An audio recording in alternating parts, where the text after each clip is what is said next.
जाइलु Indian South Africa ticket book करने देखो ये केवल 6000 टंकिया टिकट बाकी अच्छी अर्थात जो 700 टंकिया 900 और 1500 एवं ऊपर जो सेक्शन दीटी 8000 9000 स्पेशल एनक्लोजर ता सरी जाइए एवं ट्राफिक केते देखंतु 32000 ट्राफिक चली अर्थात जो समय टिकट बुकिंग आरंभ होला सेते 27000 पाखापाखि थिला बढ़ी बढ़ी की 40000 थिला एबे 30000 लोक अर्थात 31-32 लोक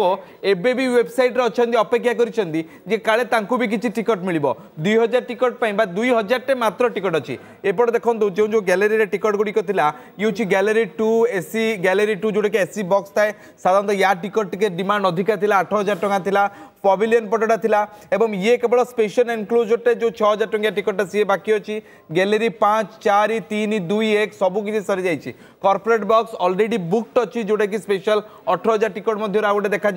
एवं पाखापाखि पवेलियन भी सेमती परिमाण ऑलरेडी बुक अच्छी अल्प किसी टिकट पवेलियन चढ़ा जाइला एवं स्पेशल एनक्लोजर ब्लॉक बी रो एवं ये दीटी टिकट थिला एवं वर्तमान समय जहाँ सूचना रही देखूँ टे ऊपर को जी एबे भी 30000 लोक अपेक्षा कर टिकट पाइबे बोली आशा रखिंट जो 6000 टंकिया टिकट बाकी अच्छी एवं शो मोटे देखा गले बर्तमान बारबाटी एते क्रेज एठी जदि ऑनलाइन रे ताहले अनुमान करंजु 10000 टिकट जतबेले ऑफलाइन रे बिक्री होबो काउंटर रे 5 तारिख दिन सेते बेले केते परिमाण लोके जिबे